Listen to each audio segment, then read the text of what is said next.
Good evening and welcome to the January 26th meeting of the Waterboro Board of Selectmen. Would all rise for Pledge of Allegiance, please? I pledge allegiance to the flag of the United States of America and to the republic for which it stands, one nation, under God, indivisible, with liberty and justice for all. Again, good evening and welcome. Those of you that are here in attendance and those of you that have tuned in. First thing on the agenda is a public hearing this evening. It's a public hearing on an ordinance change that's kind of been kicking around for several years. Been talked about for many years relative to different aspects of it, but what I would ask is that we're going to have the planning board make their presentation to open the thing up. I would like to call on anybody that would like to speak. I'd like to have everybody at least have one shot of speaking. And I will add that this will be a civil conversation. And if there's any personal attacks or whatnot, then I'm going to ask that person to leave. I think we need to get to those kind of things. And I know sometimes emotion takes over with zoning changes. So this is a public hearing for the Board of Selectmen to accept or reject statements, or actually take statements. Ultimately, it will be our decision to accept or reject the planning board's recommendation in one form or another. So with that, I would call this public meeting to order. Kurt, since you're the chair, I would hand the podium over to you to at least explain what is being proposed. Good evening, Mr. President, members of the board.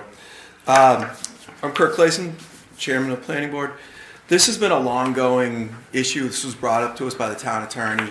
Currently, under the current ordinances, the Planning Board, for lots of record, non-conforming lots of record, the Planning Board is given the authority to reduce setbacks. This goes directly against Maine state law. The only board that can reduce a setback is the zoning board. You could call it a reduction, you could call it a decrease, whatever you call it. It's still a variance. You're changing a zone. We looked at this from numerous angles. We looked at it from do you basically just give everybody a number and work off of that, based off of the words of our attorney, the town's attorney. I'm sorry. The town assumes risk.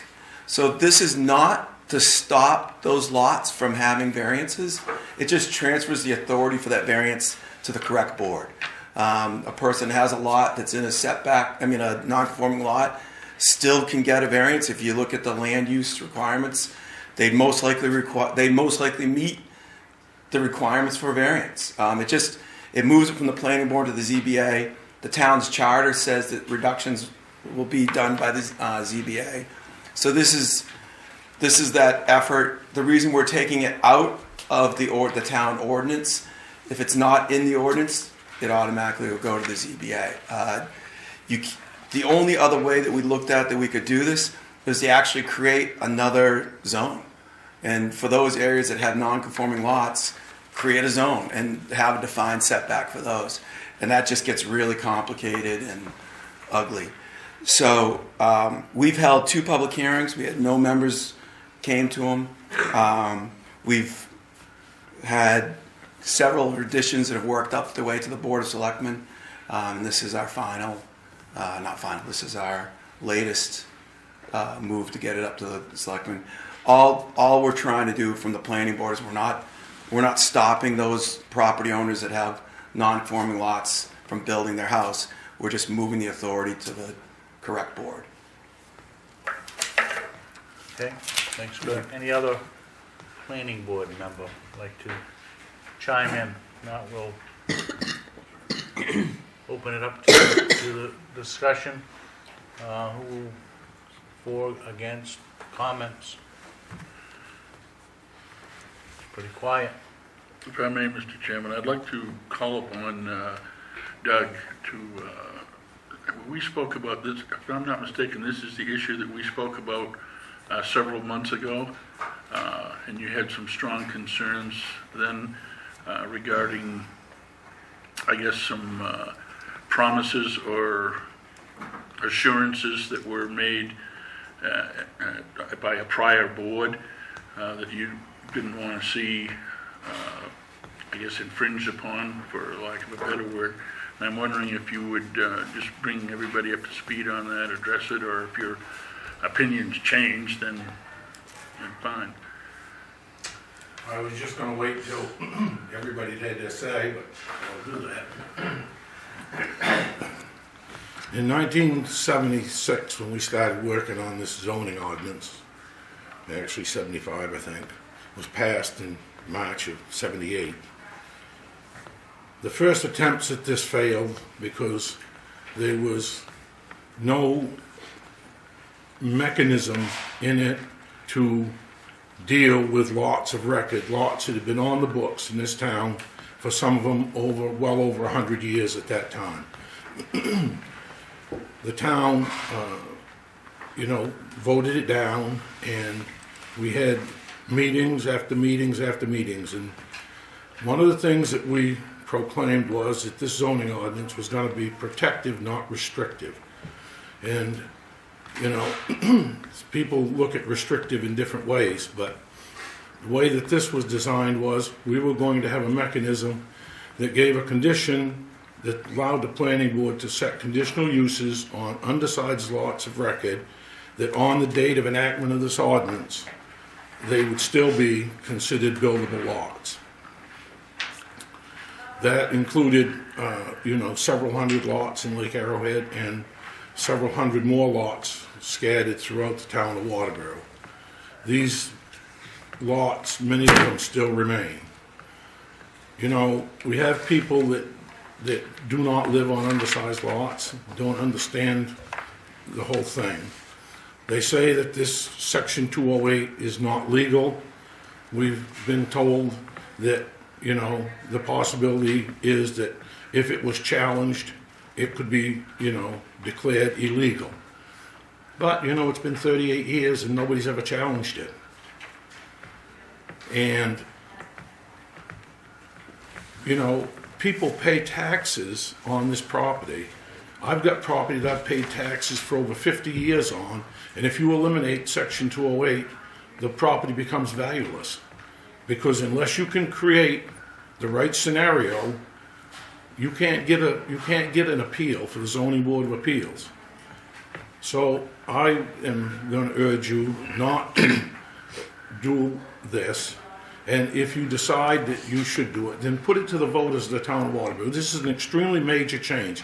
This isn't a minor change to the zoning ordinance. I understand you have the authority to do that, but, this was brought forward with no basis. There was other options that have been given to the Board of Selectmen. You heard that the town attorney says that it may be illegal. The town attorney drafted a ordinance that would have taken care of Section 2. It would have been a new Section 208.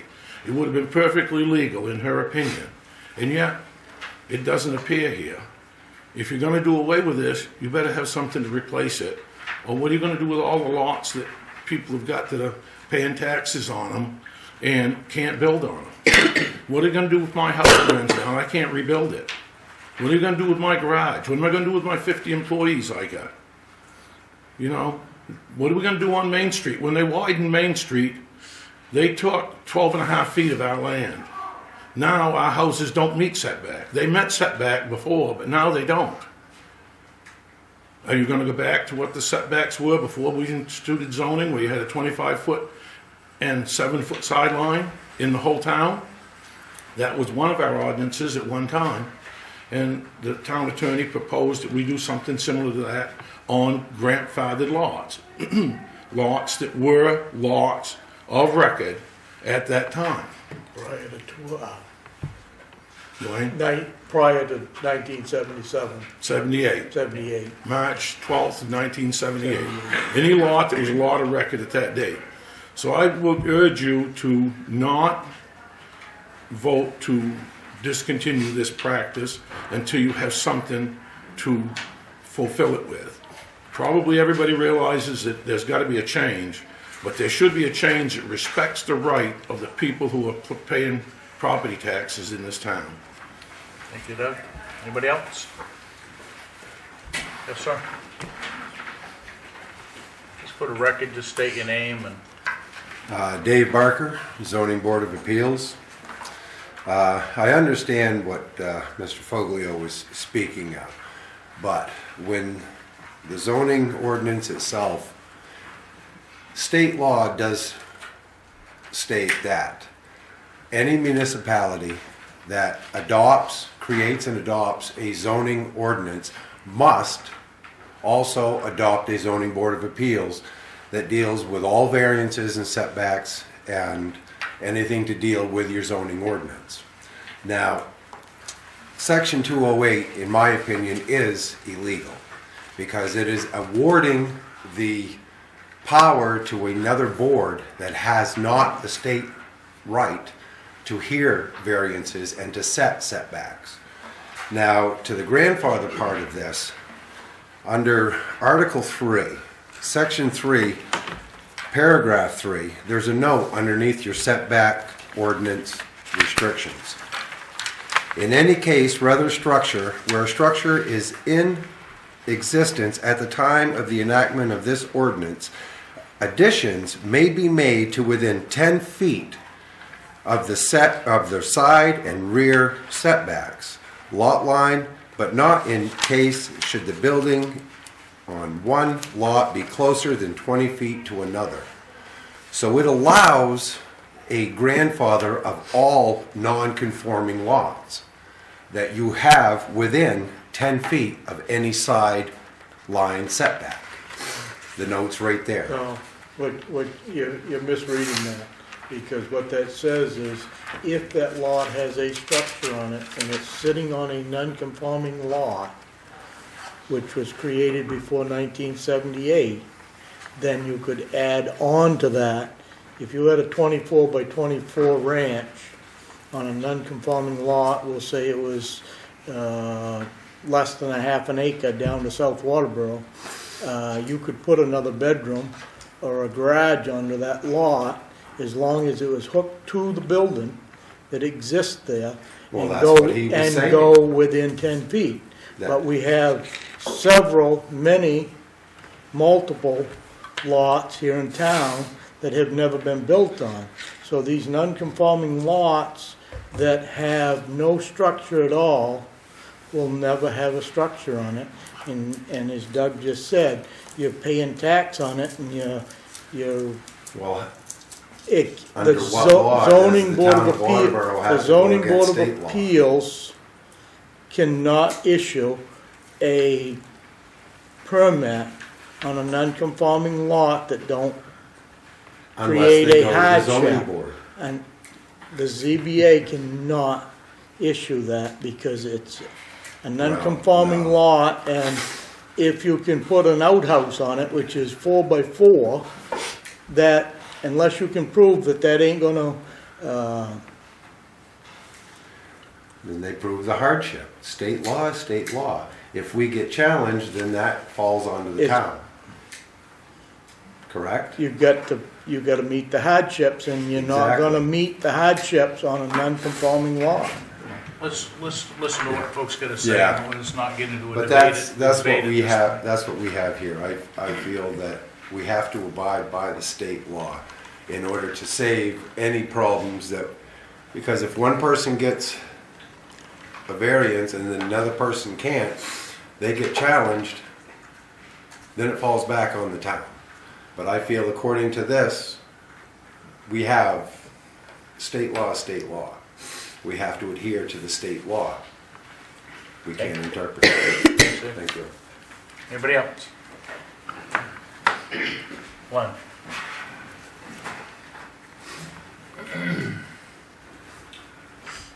Good evening, Board. Glenn Schritt, your code enforcement officer. Let me tell you what might happen if someone comes to my office with a building permit on a non-conforming lot that has no structure on it. If, first of all, the state says that you can build on a non-conforming lot providing you can have a design septic system. That's number one criteria. Waterboro says you can build on a non-conforming lot providing you can meet the setbacks of the district. So if someone comes in with an application, an empty lot, wants to build a house, has a septic plan, but can't meet those setbacks, I would deny that permit. The applicant would then go to the Zoning Board of Appeals. The applicant could easily follow through on the hardship because it's a legal non-conforming lot, and the ZBA could grant him that variance. And our ordinance says try to hold that variance at 15%. So building on a non-conforming lot is doable. If you have a non-conforming structure on a non-conforming lot, that's a different story. Again, proving a hardship on that is a little difficult. You know, if you bought the house knowing that it didn't meet the setbacks, proving the hardship would be difficult in the zoning board eyes. If you lived in that house all your life and you had to put a bedroom on it, but you couldn't meet the setbacks, you can prove that hardship in the Zoning Board of Appeals, in my opinion. You have my recommendation that 208 be eliminated. I'm with the planning board on this. And the Zoning Board of Appeal application is a tough document to fill, but you can do it. You just have to, be sharp about it. And I can help any applicant with that application. All they have to do is come to my door and ask. So a non-conforming lot can be built upon. Anybody else? Let me ask a question and maybe planning board and or the code officer can answer. Cost associated with getting an audience with the planning board today per section 208 if it remains is what? If I've got a non-conforming lot and I gotta go to the planning board, $100. it's $100. And cost for to get in front of the ZBA is $330.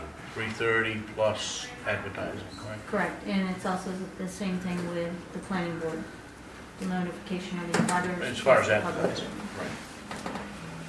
So there is a cost effect here, right? Whether or not we leave 208 the way it is.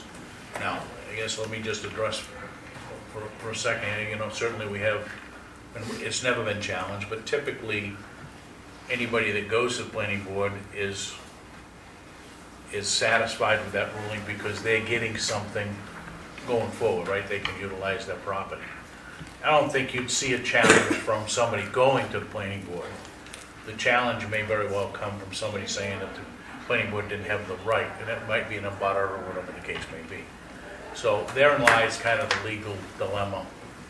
And this is the latest attorney. This goes back to the 80s when we've had several different representatives, different attorneys advise us of the concerns with the language here. But so I think, you know, certainly Glenn is right that it goes to the ZBA if you can prove hardship, but there's no guarantee to that.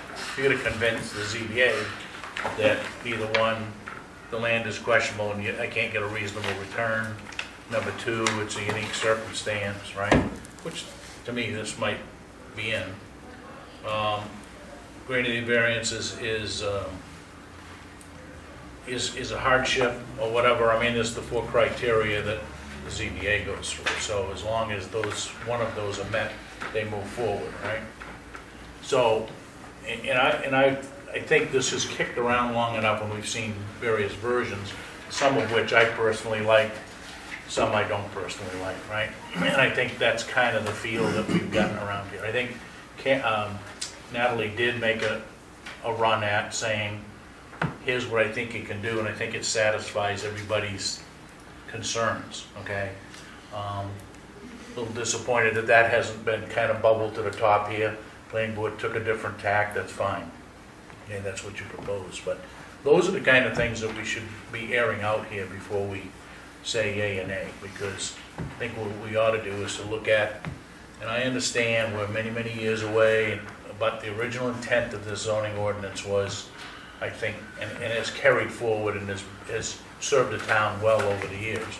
Whether or not we change that philosophy by making a change here or not, that's, I guess, up for debate. But so there's folks here, you must have an opinion. I'd like to at least hear that. If not, I guess I'll go around again, but Tim. What's your name? Thanks.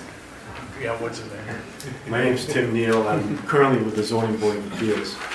I was with the planning board when we introduced this a couple of years ago.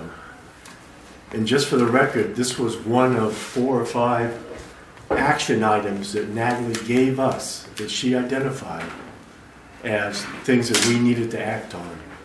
The planning board didn't initiate this. We're not out to take away anybody's property rights. We were acting on the town's attorney advice, which began this whole process, and it has gone through a lot of changes, but that's what started it. So I just wanted everyone at home to know that this, where this started. Thank you. Okay, thanks, Tim. Anybody else? Let me just make sure that there's no other hands that need to go up, and then we'll... Yep. All right, go ahead. It's not a very talkative group here tonight. We did have planning board had a case on Connolly Point. And this falls right into what we're talking about tonight. I won't mention the people's names. They approached the planning board.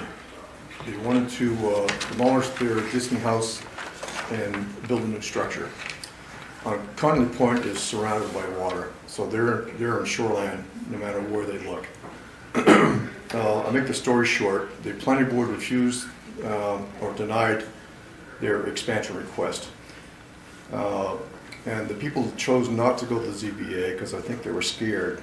But had they gone to the ZBA probably would have granted their permit for expansion because they would have met that hardship. You know, they're in shoreline on either side of the house, so they would have had to violate a setback somewhere. That's a hardship. ZBA would have approved that. That's just a case. You know, the planning board doesn't have authority to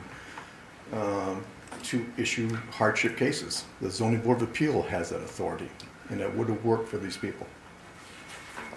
Well, the planning board has that authority today with this is structured, right? So the real question is do we want to continue to keep a section as written in the planning or in the zoning ordinance that has a high probability, if it's ever challenged, that would be defeated, okay? Or the town would be defeated, but that doesn't mean that would happen. But and I do think that Natalie did present a pretty clear-cut case of how we can do this without kind of tripping over ourselves. But Doug? Well, a couple things. Mr. Charette failed to inform you that any lot under 10,000 square feet has a difficult time getting anything from Department of Human Services unless it has public water. We have a lot of lots, especially in South Waterboro, some up in Center Waterboro and some in East Waterboro that don't have 10,000 square feet and don't have public water. DHS will grant a waiver to set your well closer than 100 feet to your own septic system, not your neighbors, but your own.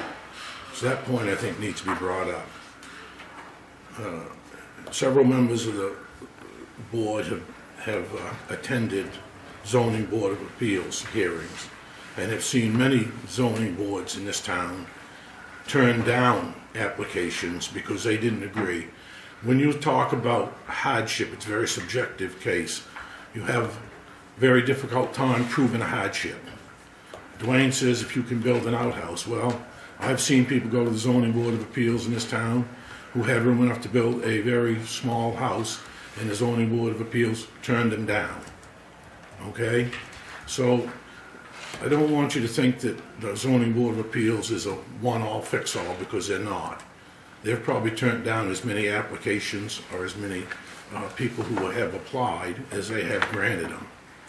And then you turn around and go up into Lake Arrowhead, and the state has granted people permits to build within 50 feet of the water up there. So they kind of contradict themselves on what they tell you. People will come in and they'll apply to the state for a permit and get it 50, 75 feet from the high water mark, when our zoning ordinance says 100 feet, and they'll bypass our zoning ordinance and grant something that's less, because the state is less than we are. So, you know, there's a lot of arguments here. And in cases where we're stronger than the state, I don't see the Zoning Board of Appeals saying, okay, we'll take the state's position on this. So the planning board has had the right to do that. And again, I will say that I believe that if you're going to do away with 208, you ought to have something to replace it with before you do away with it. And I believe what Natalie put forward, although I didn't like it all that much, it was something that did not take away everybody's rights. If you go up on West Shore Drive, for those of you who know, we took about 120,000 yards of gravel out up there to stop the erosion into Ossipee Lake. When that was done, they found out that all of the property lines up there were at a very strange angle to the lake. Previous to that, they had a slope that was, about a 35% slope, and people had no idea where their property lines were. So when they went and realigned the property lines, they had them realigned. At least 5 of those people built afterwards, rebuilt, done work. Then we changed code officers, and the next person that come in, no, you can't do that.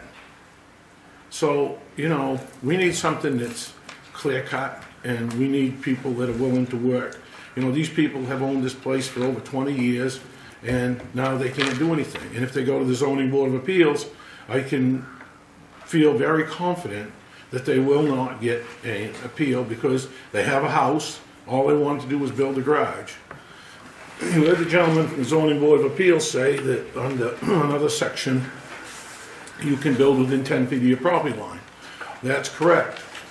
When the lady in South Waterboro got crippled, they wouldn't give her a permit to put a wheelchair ramp on the side of her house. When it finally come down to it, the Zoning Board of Appeals did allow it, but upon her death, they had to tear it down. There was another handicapped person in the house, they had to re-apply. Also, if you don't attach the structure to your house, you can't build within 10 feet. There are a lot of people who have concerns about having their garage attached to their house. They prefer it's called a detached garage. They can't build a detached garage 10 feet from their property line because it's not attached to their house. So a person who needs a handicap ramp, don't want their garage attached to the handicap ramp, can't build a garage. They can be handicapped, but they can't build a garage. So there's a lot of instances here where things don't go as planned. I believe that we should, have something in place before we take something that's in place out of place. Okay. I have a question. Yeah. Doug, can I ask you a question, please? You made a statement earlier that if your house burned down, you couldn't rebuild it. How does that statement apply to what we're doing tonight? I don't see the connection there. Well, if your house burns down and if you're closer than 10 feet to the property line, or 20 feet, depending on what zone you're in, you think the code enforcement officer is going to give you a permit? Let's ask. And, well, let me finish. And if your house is a very small house, which many of the houses in town are very small, many of them put on rock foundations, and you decide that you want to square off your house, then again, they're considering it an expansion. Look at, let's take some instances, okay? I'm familiar with a lot of instances that have taken place, and I've seen a lot what went on with the Zoning Board of Appeals. I trust them very little. So anyway, if your place burns and you want to make adjustments to the size of it, then you've got to go for it's an addition on a non-conforming lot, and they can reject it. It can be rejected. The planning board can authorize the code officer to give you a permit. But for the same footprint, I've never known a town not to tell a homeowner that they cannot rebuild on the same footprint. Garden carpenter. It's happened in this town. So, Okay. you have a question, Dennis? No. I got one for Yeah. generally whoever, under the ordinance the way it is now, do you have to prove a hardship to do an addition if you want? If you want to do an addition right now, do you have to show that there's a hardship? No. Only if it's non-conforming with the ordinance. If you're gonna put an addition on and it's not gonna meet the setback, then you would have to go in for a variance for that addition. But since this deals with non-conforming lots, all right?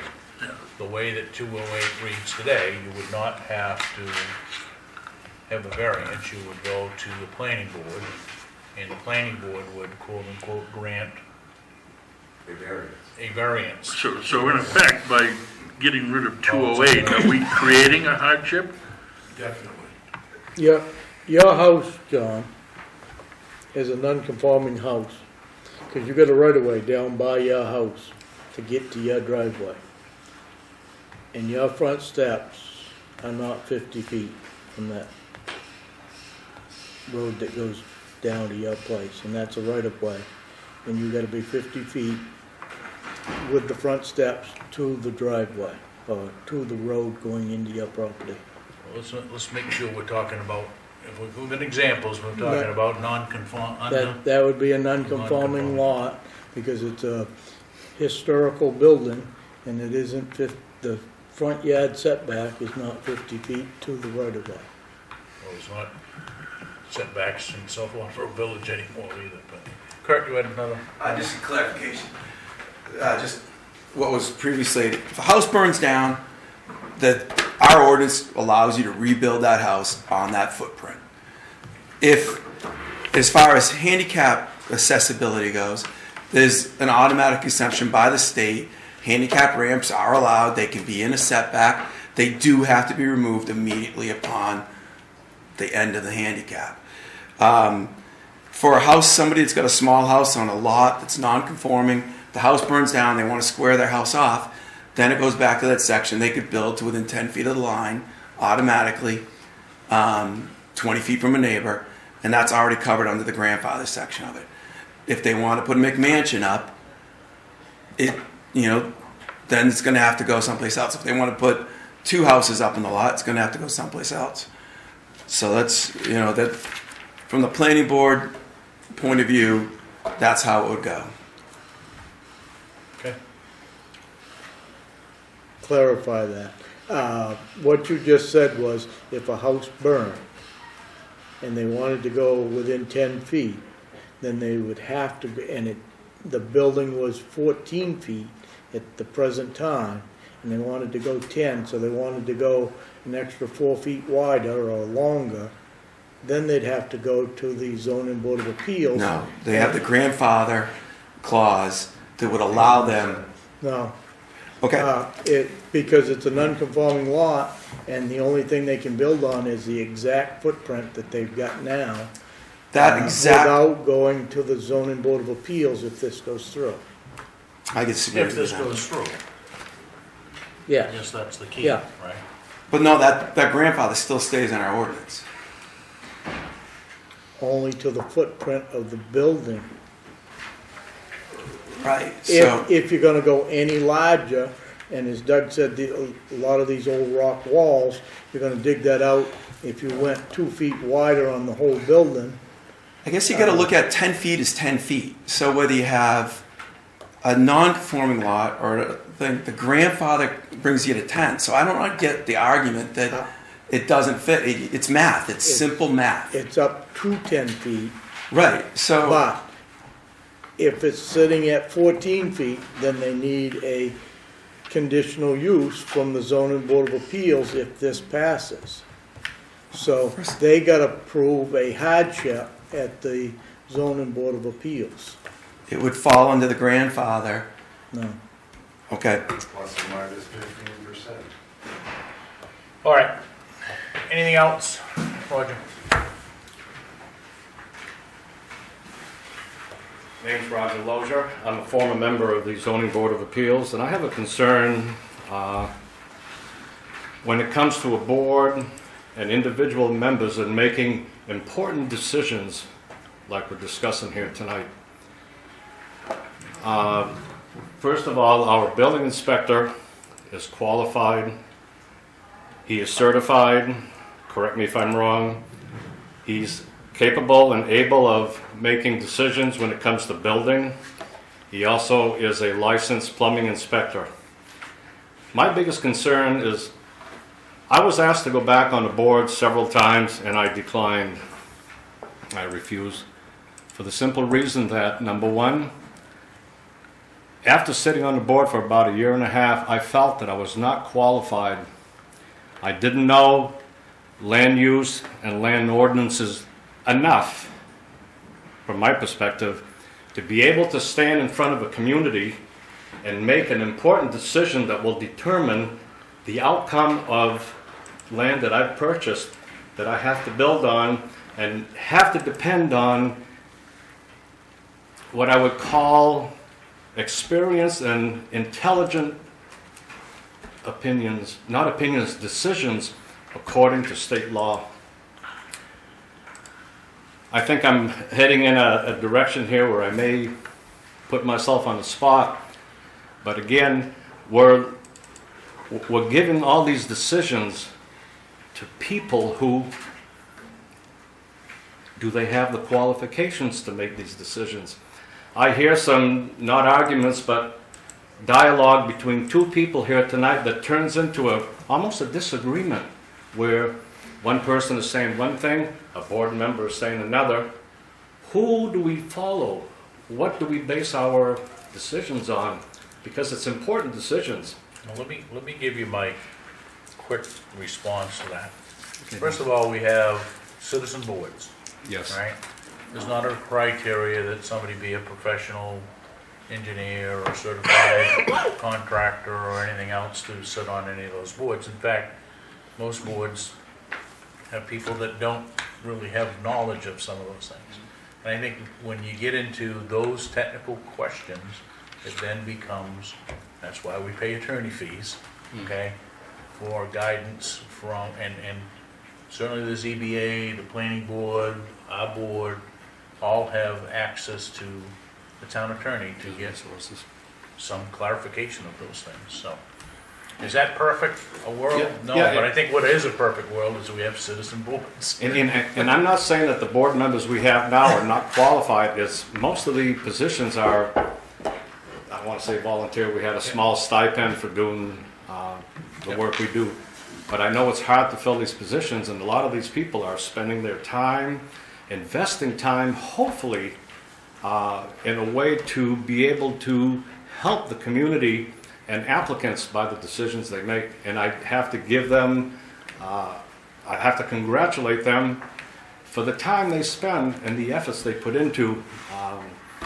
I don't know how many nights a week they spend on some of these issues, but we have to give them at least that. I'll extend a thank you for these people that come forth and help make these decisions. Thanks, Roger.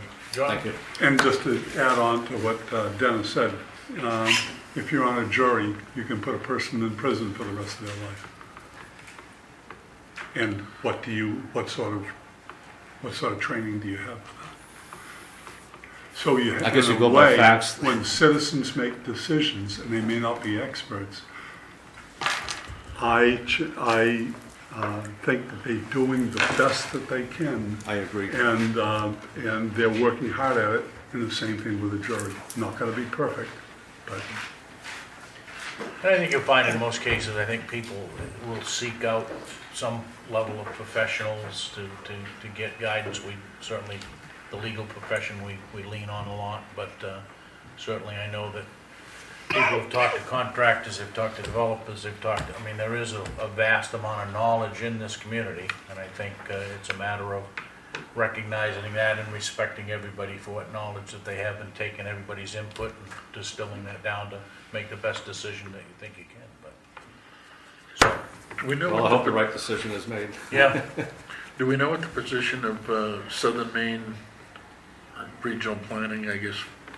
whatever it is, what their position is on this? Don't they get into land use and ordinances and stuff like that? well, certainly Lee J works with the planning board. Okay, he certainly doesn't make the decisions for him. I think he provides input, good, bad, indifferent, or whatever, of both sides, or whatever the case may be. So I think that it still goes back to, whether the planning board feels strongly about a specific way that something's written or isn't written. So Has there been input regarding this particular Thanks, ordinance Roy. from him? Yes. Like I said, this is going on for a couple of years, so Yeah. DJ's been involved with it. Hurt the microphone. Sorry. For the folks back home. Sorry. This is going on for a couple of years, and Lee J's been heavily involved with it. As the president, as the chairman said, this is not entered into lightly. This is, we had help drafting our ordinances, our recommendations, and the latest one that came back. Based on all the input that we've got, that's why we made the recommendation to eliminate 208.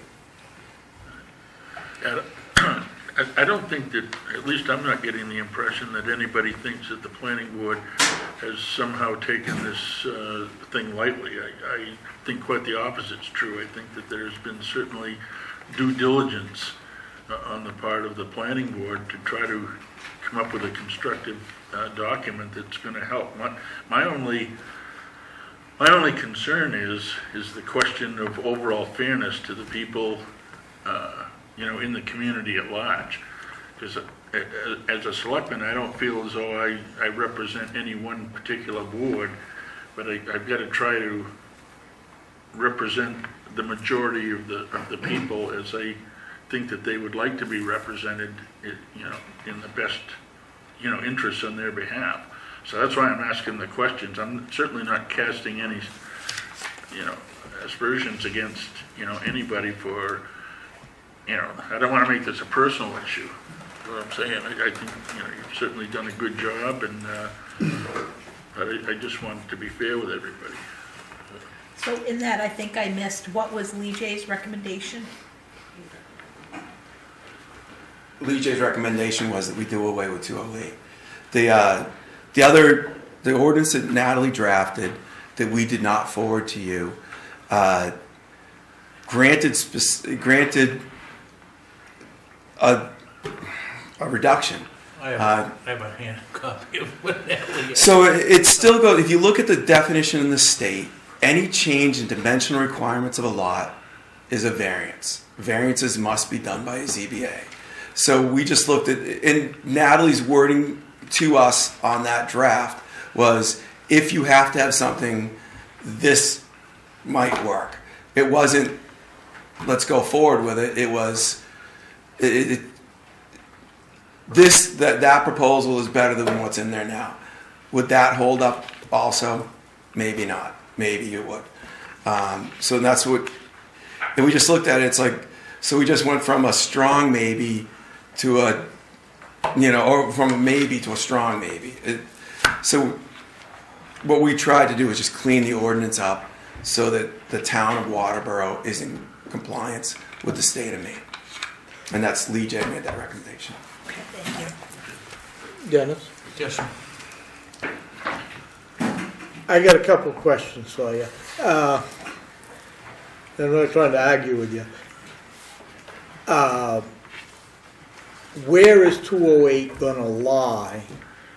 That 208 always was in my mind, and I was on the planning board for 23 years and sat on the zoning board for 4 or 5, but 208 was our Bible. And that was where you started on any lot. You always reference 208 when whatever came in other than a subdivision, because they was meeting 208 on a new subdivision. But anything other than that, 9 times out of 10, you'd open up to 208 a half a dozen times through the evening and go back. And Doug and I probably could reference 208 out of the back of our head to what the setbacks are in the different zones. But where is that going to be kept so that we've got the guidelines of what is in 208 if you're going to take it out of 208? I actually don't have the 208 in front of me. 208 just deals with Just the setbacks. just the setbacks and non-conforming lots. Actually, the 208, I don't think I've got a complete copy of it yet, but In the, all right, thanks. So 208 is size reductions or increases, except as provided by the express provision of this ordinance or by the town's subdivision regulations dealing with unique design or development types. The provisions of this ordinance dealing with lot size, setback, frontage, side yard requirements, height limitations, parking, loading signs, billboard size may not be changed. They are designed to achieve the purpose of this ordinance and reflect differing location and physical characteristics affecting land or water use. However, minor size modifications and size requirements in the form of a variance, which gets back to the word variance, usually not exceeding 15% increase or decrease in the stated requirements for issuing a variance are met. Lots created before the enactment of the Waterboro zoning ordinance that are substandard are required to have a standard boundary survey provided. Just saying that's going to be before issued. Applications for all building permits in cases where all applicable setback requirements cannot be met shall be reviewed by the planning board and may be appropriately conditioned to avoid harm to adjacent property owners and public. So that's that the word the planning board in there, and then it goes on to say down at the bottom that it's got to be, should not, application for building permits in cases where all applicable setback requirements can be met may be submitted directly to the code enforcement officer. It should not require planning board review. So the body of this, which deals with dimensional changes, are already, that is what the ordinance, that's what an ordinance is. you're talking about taking it out of the, you're talking right now of taking 208 out of the zoning board. So you're gonna take that whole, what you just read, completely out of there. Now, 208 needs to be put somewhere in that zoning book so that you've got your sidelines, your front yard setbacks and whatnot in 208 that. doesn't give those any of those numbers. Okay, Article 3 does. But table's in another location. okay. Right. But don't you wanna just, under 208, change the word of planning board to the zoning board of appeals? So that directs, that. That'll actually do it. I mean, Well, it's, I hate to take something out that's gonna direct them. I mean, somebody's coming in, pull that zoning book and go home and draw up a set of plans, but that's not telling them if they can't. Now, I'm sitting here thinking about Hannaford's. That went through site plan review, planning board, but in order for them to have their signs out there, they need a variance. So before they went to the planning board for final approval, they would have to go to the zoning board. Now, can the zoning board actually find a hardship there? Or would those signs have to be in off the road so far that you can't see them? I have never been on the zoning board, so I don't know. I can't speak. Well, to it. I would find a hard time on that sign ordinance for the zoning board to find a hardship. We're kind of really moving around here Okay. from Thank you. 208, and I think, and this isn't being considered tonight, other than I think our board has to consider it. Everything in 208 down to the third paragraph today, which says notwithstanding any contrary provision of this ordinance, and any lot of record that does not meet the current minimum lot size and meets the minimum lot size requirements of 12 MRSA section 4801A and receives approval and all that good stuff. What the changes today is that planning board is recommending that ultimately 208 just come out of the folder, okay? I think, and this was Natalie's draft, or I think it was the first proposal, Tim, that was ever really presented to us, right? Which then went on to say that, and it had a very hard number in it. It said the front setback would be 20 feet in the village zone, side setback would be 10, the rear setback would be 10. It also addressed anything that may or may not be within shoreland zoning, okay? So that one-page document, I think, that was talked about with the planning board and legal, okay, at least kept 208 in the folder, right? The recommendation that we're facing today is to take 208 and put it in the shredder, basically, right? So there would not ever be a 208, okay? So I think really that's kind of where we are, and whether you change a handful of words and say planning board to the zoning board of appeals, I think by pulling 208, it naturally has that effect, but really didn't address it in the words, right? So if 208, if it's the intent to drive everything to the ZBA, then 208 just, it might be redundant, but it should at least address that, right? That if you can't meet these things, you gotta go to ZBA, okay? Today, the recommendation is let's just take 208 out. So I think there's at least some relevance to the preamble of 208. Talks about setbacks, and it talks about you can go to the ZBA and get, minor modifications to size requirements in the form of variance, usually less than 15%, right? Those words are in 208 today. They were in this proposal that Natalie had. The difference is that Natalie further went to the fact that, okay, if you have a substandard lot, this is what we agree that you can go to without going to the planning board or the ZBA, and it would have to be what Glenn would say, okay, you can meet these hard numbers that are now in this if you have a lot of record that's undersized, right? So Only if you prove your lot pre-existed zone. right. I think that's a given, right? You got to prove that the lot existed prior to 1977 and 1978. So therein lies our decision of do we vote to say let's yank it? Do we say that, okay, maybe it's got to be wordsmithed a little? Do we go back to something that may very well? I think the position, and we recognize from the planning board, is that after all this time we're saying remove 2.08, okay? And that's really the decision now that we're going to have to make. So, Doug?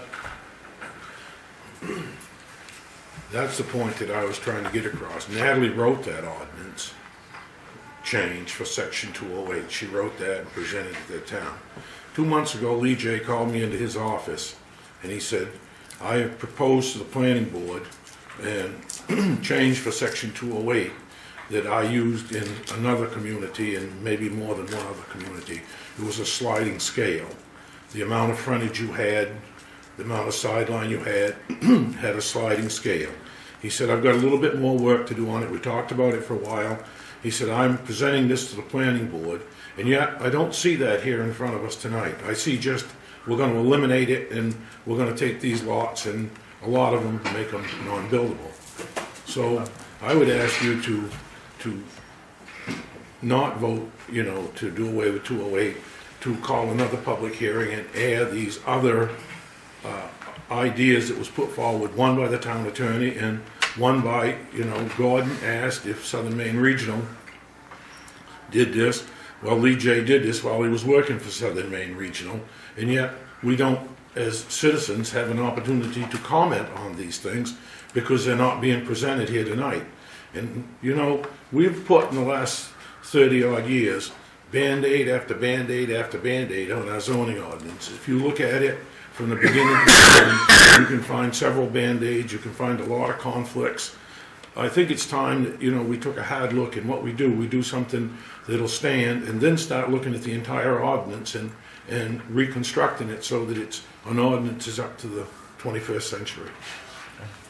Anything else, anybody? If not, I'm going to declare that this public hearing is closed, and we will move on in this agenda. The next order of business is for the board to discuss a vote to approve an amendment to the zoning ordinance Article 2, Section 2.08, size reduction increase. That amendment would be to eliminate 2.08.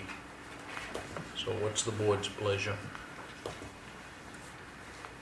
Well, first I want to thank the planning board for doing their due diligence. This is something that Natalie brought to them as being problematic, and I know sometimes you guys have certainly pulled your hair out trying to get something done, and it has. This has been a long-standing problem, and we need to resolve it. We can't let it just continue to fester on, because eventually we are going to get to a point where we're going to be forced to do something. So I appreciate that you've really stuck to your guns and tried to push this forward. I'm not in favor of outright eliminating 2.08.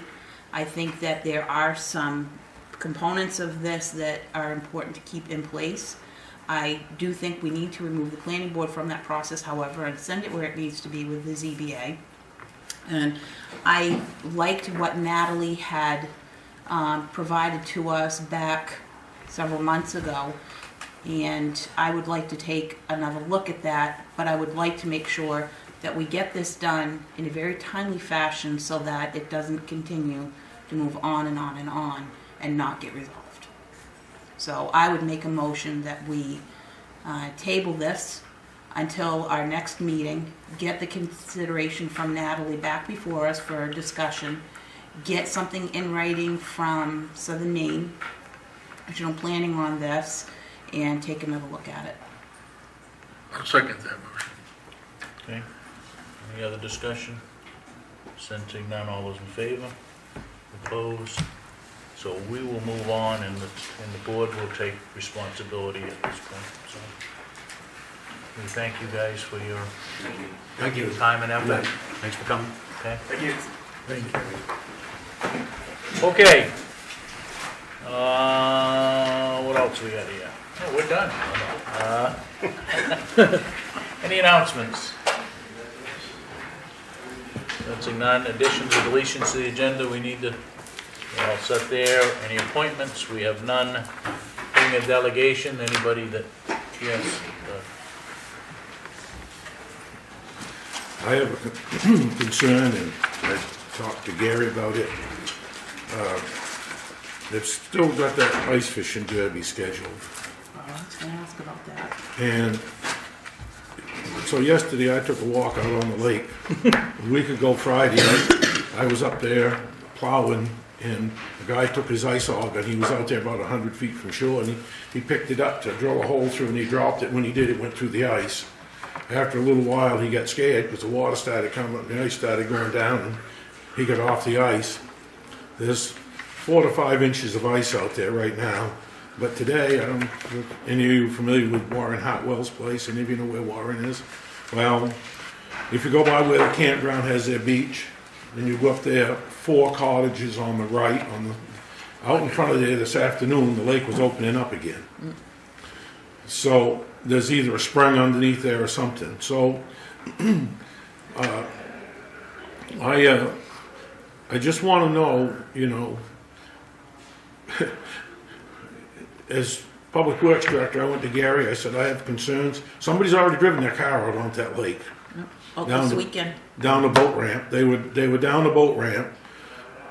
I was shown today a picture of a guy going across the lake on a snowmobile, and the water was open. He was out in the middle, going across the lake on a snowmobile, and you can see where the ice, well, he broke through the ice, and he was going so fast he just went along. But, is there anything that the board wants to do to protect the people who don't have common sense enough to stay off the ice with their vehicles. I mean, how would you like me to put it?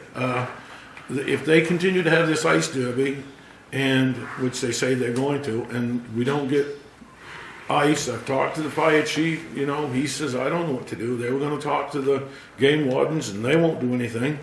So, are we gonna try to block access down the ramp so that people can't drive out there with their cars? You know, is there anything that as a board you want us to do? Because to me, if somebody goes through the ice out there, they're gonna call 911, they're gonna send the fire department up there, and then we're gonna have fire rescue people up there trying to suck somebody out of the lake. So, I mean, this is, to me, is a major Very concern. costly. So why don't we have, or you have, maybe get Matt and Doug and yourself and meet with the We went through that. the game wardens. Well, we'll meet with the people running the derby. Right, too. but I think certainly we need to bring the Fish and Game Department in, because they're the ones that really would determine whether, if we blocked access on the ramp, which we probably can do, all right? Does that give them heartburn? Not enough snow there, now we'd have to truck it in. Well, I understand that, but I mean, it's a boat ramp. It doesn't say it's a ramp for putting ice shacks out there or winter access getting on and off the lake. I mean, we got Jersey barriers, we can haul some of them up there and place them in front of it. I just want to, you know, I want some direction from this board as to, do you want to do nothing and, you know? You know, the same thing happens when people go up in the mountains, and they go up, walking up the mountains in sneakers, and it's 10 below zero. So someone has to go out and save them. And I don't think they have anything that you got to stay off the mountains. I don't think we can keep stupid people off the lake. But what we might be able to do is we have to get them off the lake, charge them, bill them good. You know, say.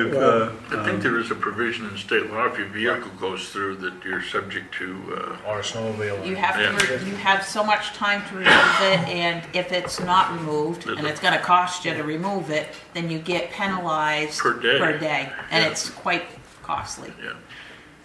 Well, I mean, if someone goes out there ice fishing, falls in the lake, and has to have the fire department take them out, I think you charge the person the time and effort of the fire department to go and take them out. I think this goes back to a real hot conversation with the organizers and bringing the Fish and Game Department, and I don't know in the next schedule, what, the third The week? 14th. 14th. Oh, and then 14 or 21. No, 14th. But they have a snow date or They have a snow date. no ice date or whatever. They might have a shot if it came off really cold now for the 21st, but I don't think for the 14th. Well, And if you look at the extended forecast, the cold's just not, it's Ain't not there. there. But I mean, they went through this last year and they called it off because of the amount of snow. So I think let's have that conversation with them. we know that they want to have their way shack on the ice. To do that, they have to have vehicles out there, so they know there's not enough room on shore to do that. And they didn't want to make the call last year because of too much snow, and we were ready to push harder and be willing to push harder if there's not enough ice this year too. We said, you really shouldn't do this. I'm really concerned about, that people don't have a lot of common sense. Toppy used to say common sense is very uncommon, and he was probably commonly correct. But, We'll be meeting with them. I'm gonna be gone after next Friday. So if you want to do something, I'd like to get it up. I think that we can't be everything to everyone, and if people are that foolish enough that they're gonna go out on the ice when it's not safe, then that's their choice, and I don't think that we can prevent them from doing it. We can't be everything to everybody. I wouldn't mind seeing us, Parks and Rec maybe putting some signs up down there that say thin ice, but if people are foolish enough that they wanna go out there on their own, I don't think that there's anything that we can do to stop them. I mean, I I think we agree to an extent, but I would make a motion if the chair would entertain one, that we put up Jersey barriers to restrict access at the public boat launch. You know, Because it's we do not have to provide them with an avenue to get on the lake, but you're right.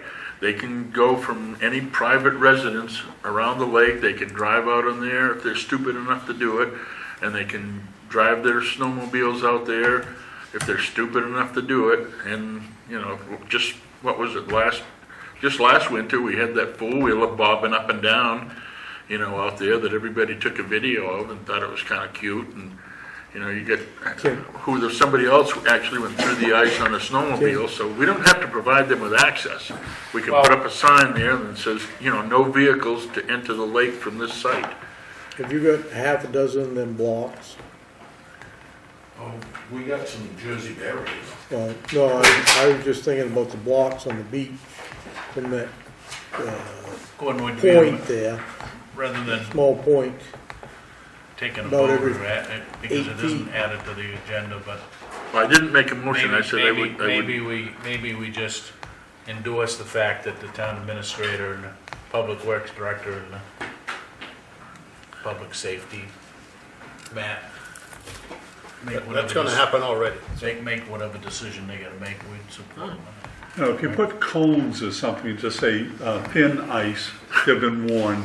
But if you put blocks or something, then now the fire department can't get on there to get someone out of the lake. Well, I don't from see them another driving area. an engine out there anyway, but. Well, I mean, Them blocks can be moved if you need it. Thanks, Doug. Have a good trip.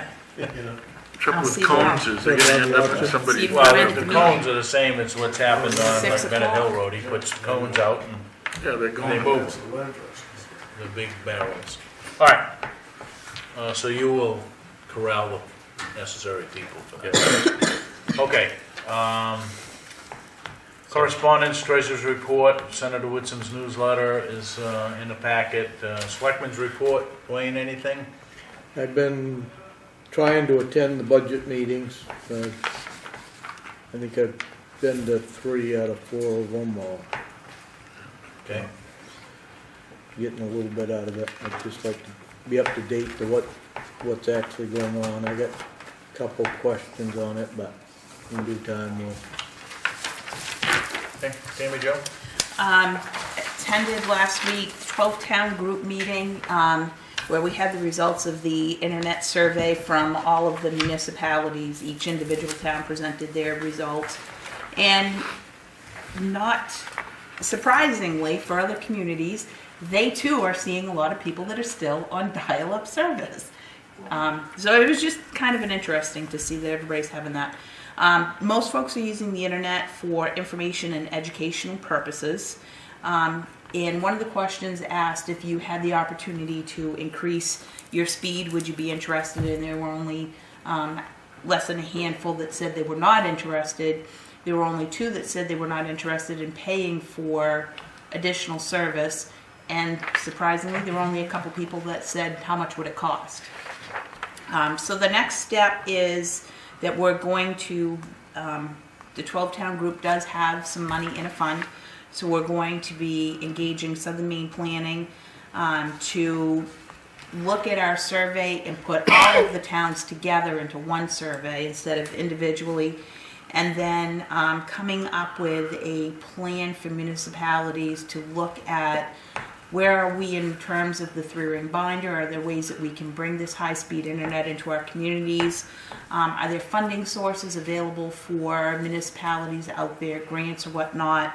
And kind of helping us to develop an action plan and come up with some estimates for what it would cost us.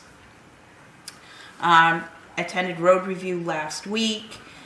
They're working on some plans for next year. They were talking with Doug a little bit about his plans for CIP.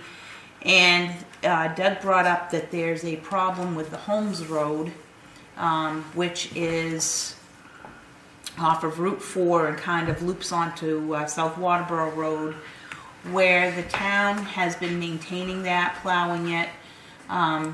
Somebody recently bought some property down there, and there's nothing in Superior Court that says the town actually owns the road. It seems like it's still somewhat in the possession of the property owners. So Charlie Brown is going to be a guest tomorrow night at the road review committee meeting and kind of laying out all of the research that he's done on this road so that Doug and road review can come to the Board of Selectmen and kind of have it all laid out and make a recommendation. It's the fish packing plant road. Yeah. The old fish packing. Yep. And lastly, the York County Budget Committee caucus should be coming up in March. And I will need to resign my seat on the Budget Committee this year because I will not be running for Selectman again. So the term, I sit on the Budget Committee as an elected official, and the Budget Committee work will not be completed prior to the end of my Selectman's term. So I don't think it's fair that I sit on that committee and halfway through not able to be a member anymore. So I'm going to be resigning my seat on the Budget Committee. So for our district, there'll be an opening for an elected official. And I know that Joe Hanslip from Sanford, who served on the Budget Committee for a number of years, is interested in getting back onto the committee. And, you know, I don't know if there's anybody else that's going to be interested, but that will be an open seat. Now, do they meet? They meet on Wednesday nights for about 12 weeks. 6, 7 o'clock? 6:30. 6:30. Okay, thanks, Tammy Jo. Anything else? That's it. John? Nothing? I am planning on coming to the library meeting on Thursday night. Other than that, I have nothing. Gordon? No, I'm all set, Mr. Chairman, thank you. And I'm all set, other than that, Gary and I have talked a little bit, my ability to make some of the Eco Maine meetings is becoming somewhat problematic, so if there's anybody else that would like to serve on that board, please let me know. And we might, I will do it when you cannot, Right. you know that. so, and Gary is the alternate, but if somebody wants to kind of really get involved in that kind of thing, I think we've had a number of folks that spent a number of years. Frank Allen was on it for many, many years. Willie was on it for many years. I think Dave Woodsome was on it, and then I've been on it. So we haven't had a lot of turnover on it, and I think that's good. I think you need 2-3 good years on it. The only risk that we have is that come July 1st, we then own the vote on the executive committee. Wallace is back on this year, we're on next year, so, and that rotates the district too, so, anyway, I'll continue to do it as much as I can and working with Gary, but might have an opportunity. Is that something you'd want to advertise more widely? We may very well do that. I think it would be, I think it would be good if there's a selectman on it, representing a town, but it doesn't mean that we can't go outside of that and whatnot, so we'll have to have that conversation. I'll continue to, I mean, it's only 4 more meetings between now and the end of the fiscal year, so. Okay, Gary. Okay. You carpenters? Yes. Since we could get, my report is short, but in case we get delayed, do you want to let these fine folks just be here for item 9A, since, I guess that's one of their They've been hits. very patient so far. Yes, they have. So do I have a motion to move So moved. 9A So seconded. forward? Any discussion? All those in favor? Opposed? We will move forward with that and then back to, But this is just to schedule a public hearing, I think. we have a request for a malt vinous license from Flipping Good, okay? And it's Norman Carpenter and Tammy Carpenter? Flipping Good will be going in with Aroma Joe's. We need to schedule a public hearing. The quickest that we can do that is going to be February 9th. February 9th. That's the earliest we can do it. What, I know you're pushing to get, how soon are you planning on opening? After that. You won't open unless you have All of our the beer and the wine and all. Yeah, everything all approved, yeah. Okay. The floor is not even poured yet. Oh, February 9th. Yeah. No, I've heard a rumor that you were What, gonna open for the you're Super taking Bowl. the equipment out of Dayton and moving it up there? Well, the lease runs out this weekend in Dayton. Oh, okay, because I was down through there last night and see you had the sign out. You haven't been open in Dayton though, right, for, No, we closed right before Christmas. okay.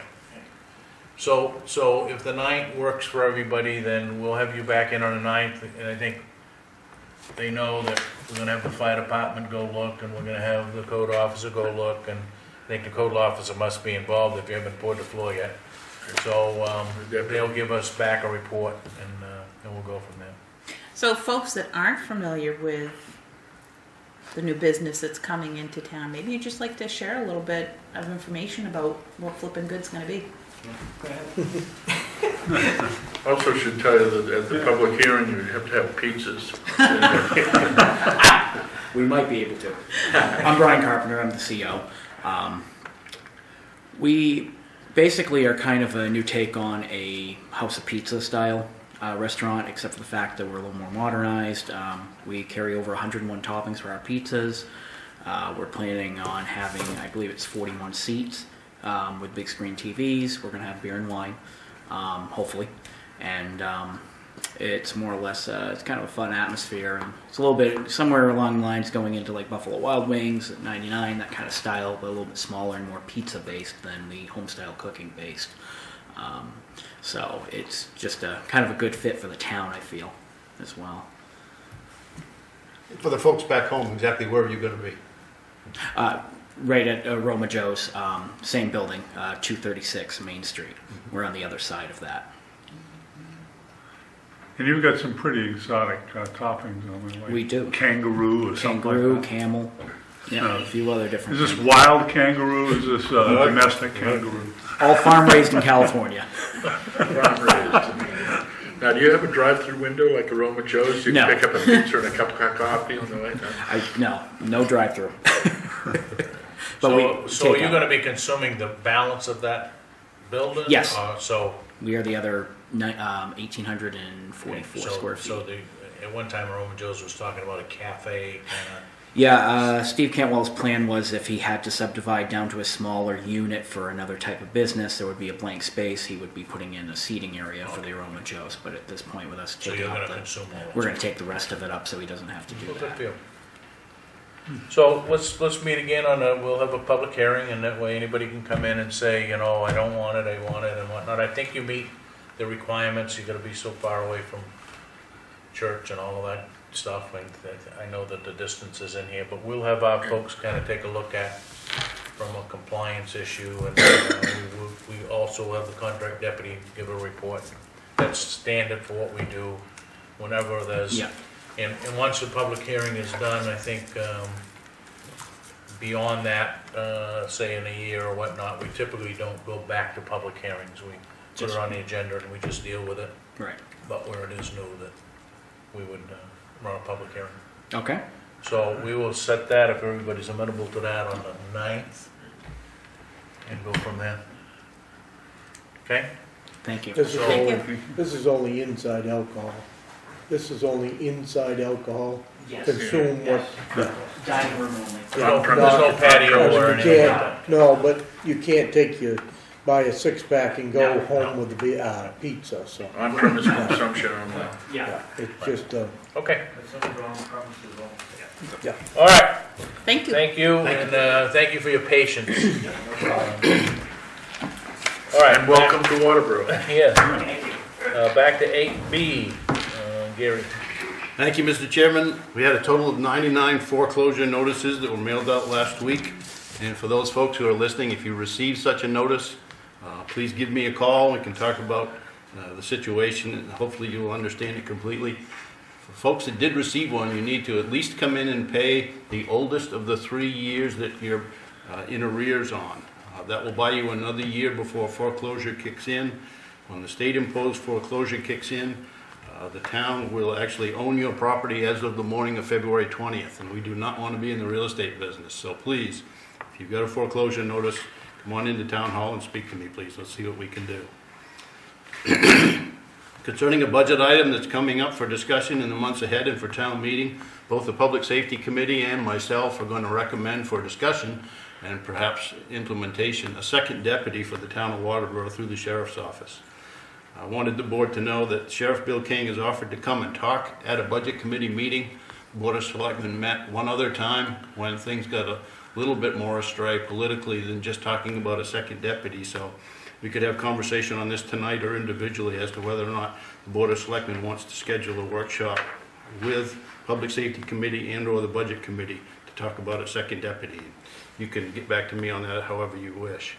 I put up some pictures tonight as you came in for the library basement. As you know, about a year ago, the library was off limits to the public because of some egress issues. We've torn down a non-supporting wall, we've put in carpet and a drop ceiling, and we've gotten rid of an egress window issue that is no longer an egress point, and it is code compliant and ready for occupancy again. We need some curtains and some other little dressing up, but essentially that's going to be used by kids again, coming in through the little doghouse dormer, in and out that door to the right of the library as the main entrance and exit. A great thanks to Pete Cody and a variety of other people that helped do this work, and Doug Foglio and Glenn Charette, and I don't know if Bridget wants to, by the looks of her fingers, thank other people in the library there as well. No, I don't want to thank anyone, but I just wanted to say that tonight is the first event since early last January. The bedtime story hour is going on right now. Oh, cool. And the only other thing I have is the mileage rate has changed. It's gone down to 54 cents per mile, so we'll be reimbursing staff that as of February 1st, and that's it from me. That's all it reduced? A whopping 1.5 cents. The price of gas has gone down by half? Yes. Thank you. All right, any questions or comments relative to, all right, let's go to new business B, vote to discuss, we need to get back on track here. B and C are both really, let's kind of re-energize ourselves with the comprehensive plan task list workshops and the ordinance review workshop. So just really put this on here of how do you want to go forward with this? We were meeting once a month on each of these. We can do that. Well, I think we were meeting once a month on a task list and once every couple of months on the ordinance thing, right? Mm-hmm. So what's your pleasure? I mean, cover them both here at the same time. I'm not sure that we need to vote on it more than schedule it. Do we want to go back to say the third Tuesday of every month of running a workshop Yeah. and go from that? You guys It was the listening? third. It was the Yes, Boys. we can go for there. So the third Tuesday of every month, we just schedule a workshop to do, and I think we're to the point where the task list, maybe every other month we'll work one of the two issues. The third. Does that work? We're going to stay that third Tuesday every month. Third Tuesday of every month. Great. Next one, we'll do the The 19th, right? No, 16. 16th. 16th, the 15th, yeah, we got these leap year. We got 29 days. Chairman Abbott, are you going to do the comp plan task first? We'll do the comp plan first, and then we'll do the ordinance review and go from there. Okay? Everybody amenable to that? Quarterly review. Before you had two reports that have the yellow highlights. You might want to grab those. We're going to start with the expense report first.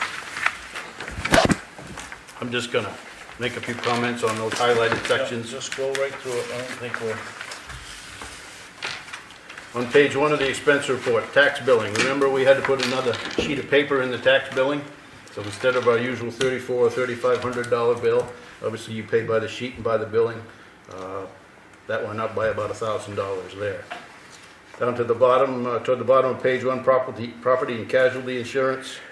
We've made an adjustment that made the liability back in balance, but property and casualty is underfunded. and it will continue to be for the end of the year. I think we paid our last bill, but you're gonna see essentially that same number. Over on page 2, down on the bottom in the IT department, David, excuse me, logically buys equipment and software early in the fiscal year, so that skews those to be heavily spent in the early part of the fiscal year. Stop me whenever you want, other than I'm going to keep going. Page 3, relatively minor item, but the Pete up in travel in municipal buildings, we put Pete Cody's travel essentially all in that line, and I don't think that's going to be enough. This, when you combine with the mileage we're paying for rec staff, I think we need to have a conversation about a secondhand pickup truck that lives at Town Hall that for probably December through mud season is used by Pete Cody, and for the rest of the year when he's working, Mike Risty would use it at least 4 or 5 days a week, if not more. Sometimes we're paying 2 people to go to the transfer station on the same day. And I think we can, first of all, we need a pickup truck to haul some of that gear around. We really shouldn't be using personal vehicles, so. But moving on down in the middle of page 3, assessors, maps cost more this time around. They must have had more splits, lot line changes or whatever. The assessor's going to look into trying doing some of that in-house. I'm not sure how successful we'll be, but we'll certainly look into it. Can I stop you for a minute? Sure. Are those maps now published on the website? Yeah, they're on. All right. And code enforcement, down toward the bottom of the page, legal is gonna, that budget is gonna be overextended, mostly because of the LADA, auto sales court case, which I forwarded a date to you today in your emails, that does have a court date in March. Over on to page 4. Just a note on that, that for the people listening, that we are seeking reimbursement of attorney's fees and so forth. Yes.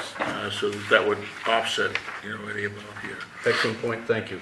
And hopefully, if we win the case, that would be a few thousand.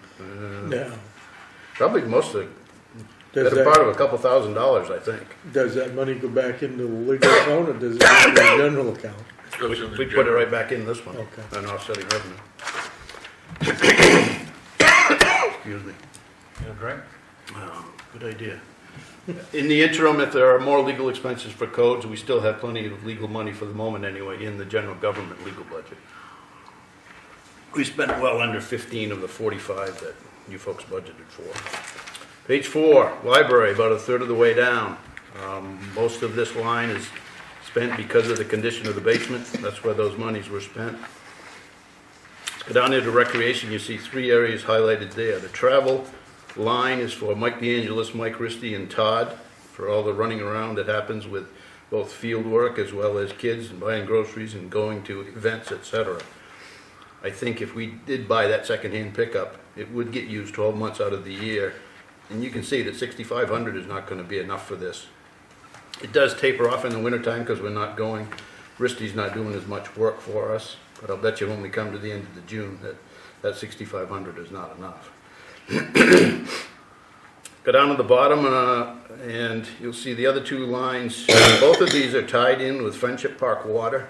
The water lines had failed down at Friendship Park and they needed to be replaced. So between the grounds maintenance line and the program expenses line, there's the better part of $9,000 in there for labor and materials, and that's with Public Works crew doing a fair amount of the work as well. So that's a big reason why those 2 are so, they're over 90% expended.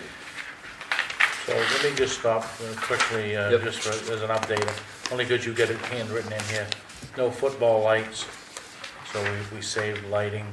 Well, that's the only Electricity. thing that Mike and I could come up with when we talked about this. So the question I have is, did we do the work on that field to restore it? Yes, Okay. the grass is growing as well. Okay. The grass is under the snow. Yep. Over on to page 6, please. If you remember, on the floor of town meeting, Code Red was brought back onto the floor, and people wanted us to continue to be members of that. So we're spending $5,900 to be a member of Code Red. That's what town meeting wants. That's what we'll do, and that's what we did do, which skews this to the early part of the year. Down under EMS travel line, we took that full $2,500 and put it toward the secondhand pickup for the fire station. We no longer need that travel line, or at least to that amount, because Lisa has a vehicle. And God bless her, she never put in her mileage years before, but that line I imagine I'll take down to $500 or less this next time around. So at the bottom of page 6, Ross Corner.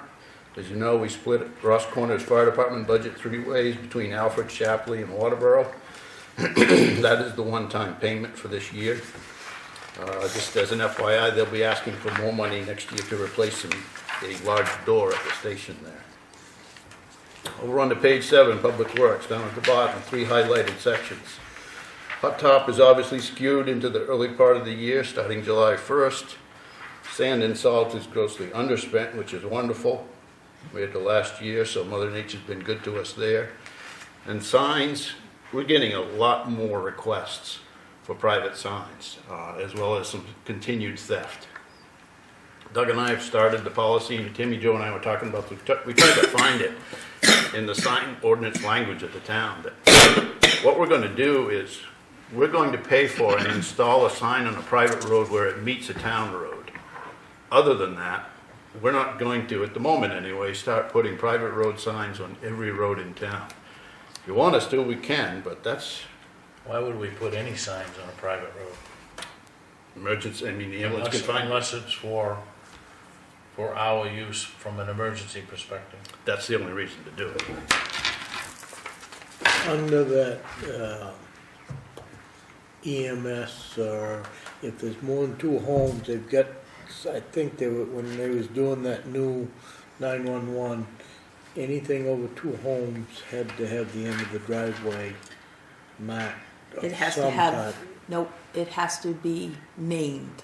If there's more than 2 houses, if there's 2 or more houses, you have to name it. But it's gotta have the name at the end of the road, correct? Yeah, I don't think we've gone far enough in that domain to make that. I don't know that was the town's problem, but I thought there was a big discussion back, it was probably 2005, 2006 that all went down. I think we need some more work on that. It may be a new sign ordinance, if you will, or section in the ordinance. I'm done with page 7 if you are, so back over on page 8. Just a minute. Yep. That, we got about 125,000 left, and I'm sure that he's gonna spend probably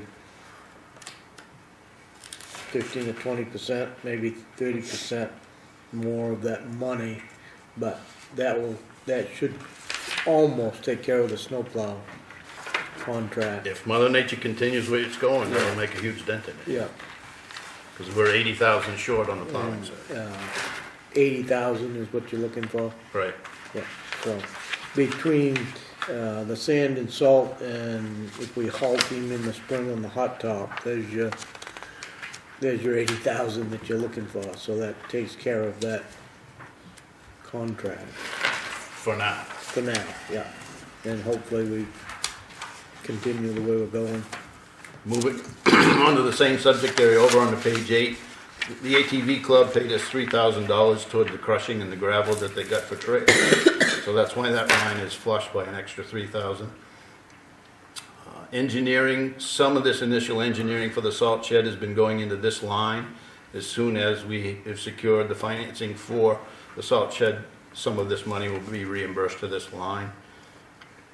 And to the point that Dwayne just made, I had budgeted $300,000 for plowing, and it's at $380,000. So this line at the end of the year will be lacking $80,000. And the only other thing I had on here was for equipment on page 9. We budgeted $10,000 for equipment. The 10 went to a secondhand pickup along with the $2,500 before, and the other $7,150 in there was the trash container that you folks, along with the auditor, authorized to be transferred from fund balance. That just hasn't happened yet. So this line would come back into balance at $10,000 once Julie gets that money transferred. The $7,150 just needs to be journaled. That's right. That was a prior approval from last year's town meeting, wasn't it? Yes. Yeah. And There's also a timing error of the billing. Right, and then we voted the night that Chris was here to move the. Yeah, I remember that. Now grab your revenue report, please, same format, just the shorter report. About halfway down, motor vehicle excise tax. I had budgeted and expected 900,000, we've collected a little over 500. So that's well ahead of the 450 estimated. Last year, we collected 978,000 in excise tax revenue. Always higher in the second half of the year. That'd be great. Rapid renewal, the line right below it. We collected 226,000 last year, and we're well on our way to doing that again. Homestead reimbursement down below. Not exactly sure why that's up. I don't know the answer to that. In the same way with tree growth down below. I was thinking we added a large parcel to tree growth or did a supplemental, but the only supplemental we did for tree growth property that came out of the program was $300. So I don't have a complete answer for how that's gone up. Okay. Building permits down at the bottom of page 1 continue to go up. We're well ahead of the 50% projection. We've had 54 building permits of all stripes issued since July 1st, and 14 of those 54 are new homes or new structures. And in the last full year, Mark Mitchell here, I think he had 1 new house, so you can see that things are continuing to move in the upward direction. Over on to page 2, under Parks and Rec for recreation revenue. Summer camp is up by $10,000. Funergy revenue is down by $2,000 as of the end of December. So the net for the whole department is about $7,000 ahead of last year for the whole department. Those are the variances in those 2 areas there. Down in public safety, billing account continues to be strong. Ambulance subscription continues to be strong. We haven't sold many Hollis dump stickers down below. We've only taken in $50 as of the end of December. Yeah. But I think there's been several others sold since then. So that means we sold 2 stickers. These 4 items continue to be strong, somewhat, but above average in terms of where we are in terms of revenue. And bottom line for non-property tax revenue is we are at 62% collected. This is at the end of December. Our property tax collections are 46% collected through today for property taxes only, not personal property. Real estate, sorry, not personal property. So I think things are looking rather healthy. Okay. All right. Questions, comments? Anybody all set? Discuss vote to appoint 2 deputy code enforcement officers, licensed plumbing inspectors. This would be Jim Allaire from Alfred and Patty Berry, I think her last name is still Berry, from Lyman. Who would, is that correct? McKenna. McKenna? Patty McKenna. Sorry. And they would help out when Glenn is sick or on vacation. At the moment, we don't have any intent to use them for additional things, but if things continue as they are now, Glenn's probably going to need some additional help to do some of the routine inspections, septic bottom inspections and other things that could free up some time, but we'll see how the building rate continues here. Okay, what's your pleasure, folks? Appoint. I would move to appoint both of them. Okay, do I have a second? Both of them? You were appointing 1 or 2? 2. 2. I'll second that. Okay, any discussion? All those in favor? Opposed? Thank you. Can you give me the name of the other person besides Patty? James Allaire. James Allaire. He's the Alfred CEO.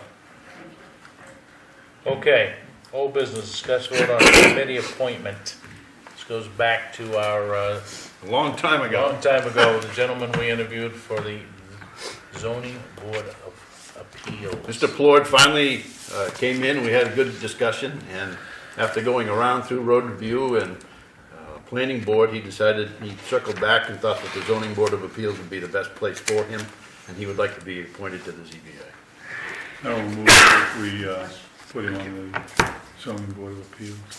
So been moved by John, second Second. by Gordon. All those in favor? Opposed?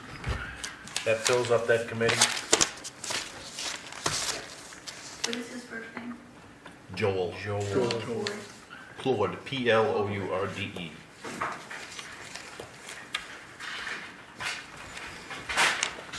Okay? Discuss a vote to approve the minutes of the January 12th meeting. That would be the three of us down this end. Yeah. Second. All those in favor? Three, 2 abstentions. 2 abstentions. Motion carries. Review the pending decisions, comprehensive plan list, discussion of agenda items for next time. What are your wishes about second police officer and how to interact with budget committee and or public safety and or sheriff? How do you want to handle that? I think it would be nice to have Sean come in and the sheriff and maybe do a joint workshop so that we're all hearing the same thing. But I think that any comments that the sheriff has needs to be focused specifically on Waterboro and what's happening in Waterboro and why it would be beneficial to Waterboro to have multiple contract deputies and not allow the conversation to stray into the much larger county problem. Yeah, I think, the Public Safety Committee has made a recommendation, unless there's a real reason to not present that to the public. I would think that would at least go, even if it's a separate piece of the warrant article. But I think they've made their pitch, unless there's violent opposition, I think the people make that decision. Well, we can argue over the monies, but it is what it is now, right? We've got the county administrator negotiating the contracts now, or with you, or? Yeah, he would say that, yes, Yeah, and that okay. appears to be part of the lies. So you're looking at 100K, right, addition? Yes. Assuming that because it's a deputy, you're going to have a vehicle for that deputy because he's part of the sheriff's office team. But that's their business, right? They're gonna factor that into the cost. I would say so, but We're not gonna go buy a vehicle for them, even though directly we're going to pay for one. Right. But But we shouldn't be in the business of buying and selling vehicles. That's the business. So set something up for your budget committee. Why wouldn't we can come to a budget committee meeting. I would love to do that. And I would Probably pick Yeah. February 11th, if I can pull it off. But Thursday night's bad for anyone here? Thursday. Thursdays are all right. Dwayne? Yeah, I mean, unless it's Stallman, Thursday's good. I'm with me. okay. Fine with me. Excellent. I missed 2 weeks ago's Tuesday night, and I missed the Thursday night meeting, but other than that, as long as it ain't Stallman, I'm Good, thank you. Okay? Anything else anybody wants to add to the agenda for items? We'll have the additional discussion on 2.08. 2.08, we ought to at least put out, and I have all those copies here for some reason. We'll pass those out for informational. Let me find them. Oh, there we go. This is what Natalie proposed. It's not part of the packet tonight. Nor should it have been, or whatever, but This is the one that she'd sent us, a couple of months this ago? is the one that, and I think Tim was chair of the committee at the time, and this is what he presented to us. Now, if Lee J has got some sliding scale that he thinks would work in that, we probably ought to put that back together. I would rather see something like that than to have this go to the zoning board of appeals on these non-conforming lots. If you had guidelines of what the code officer, the zoning board of appeals, their hands are tied because some of these are not hardship cases by any means. You have to make one of those 4 cases, Yeah, right? yeah, And I don't think you've gotta meet, We're gonna meet all 4. you gotta meet all 4 cases. And if you don't meet but 3 of them, and every case can be different. And that board is the next step to Supreme Court. You're actually the judge of the town. so. Let's get some input from Lee J. We've got what Natalie did, which actually put some numbers into this thing. And, I mean, ultimately, we have to make this decision. Either we're gonna get rid of it, or we're gonna leave it alone, or we're gonna come up with something in between. Well, I don't think we need to send anything back down to the planning board here. They've made their call. No, I think they've made their call. Because everybody's okay here. Yeah, I think this I- is in our lap now. Yeah, I mean, one of the things I heard And that certainly is was that my we intent. just kind of change a little bit of the wording and just say that it's got to go on to the zoning board, which was the intent in the first place, but keep 208 intact. So, with non-conforming. So let's take a look at this, even if you gotta make this into a table, Gary. And Lee J can do that. It's very clear, concise. If you can meet this, you don't have to go to anybody. Well, what do you think about under the side and rear setbacks here, I would be tempted, want to just say 10 feet period. The business of, except that no structure shall be constructed within 20 feet of any structure on a abutting parcel. Yuck. We're saying that you can go ahead and put something in if somebody else has it next to you. Right, I don't think that. The reason that was put in there was Ospey Lake. And that means that, both neighbors, or Lake Arrowhead, both neighbors could go within 10 feet of the lot line. So you got 2 buildings But that's not that are what this, within that's not 20 this, feet. that's not what this says. This says you can do it only if your neighbor hasn't already done it. That's right. It's a race to. Yeah. So it's like first come, first First served. served. That's Yeah. not good government. No, No, so I think that needs to be worked a little bit. But I like was, and I've asked Tim, I've asked Kurt, whatever happened to this? To me, this, okay, maybe everybody's not, but it takes it out of the hands of the planning board. They wanted nothing to do with this. Right, and That's their answer. and they don't have it with this. If you put a table in here that says, you gotta meet these requirements, somebody, doesn't prevent somebody from still going to the ZBA, right. right? But the planning board is out of that business. Yep. And I think ultimately that, from an exposure standpoint, even though it hasn't been a problem, that eliminates the exposure going forward. But philosophically, they didn't want I know. to go with the Well, it's inherently. for us now, so. That's right. Okay? Anything else? You'll have the committee applicants for executive session. Yeah, we get 2 committee applicants. So we'll start them at 5:30. One for the planning board, one for the planning board and one for Cemetery. cemetery. And the planning board one is not the one previously discussed. Okay. All right, I'll make a motion to adjourn. I'll second that. all those in favor? Thank you and good night, everyone.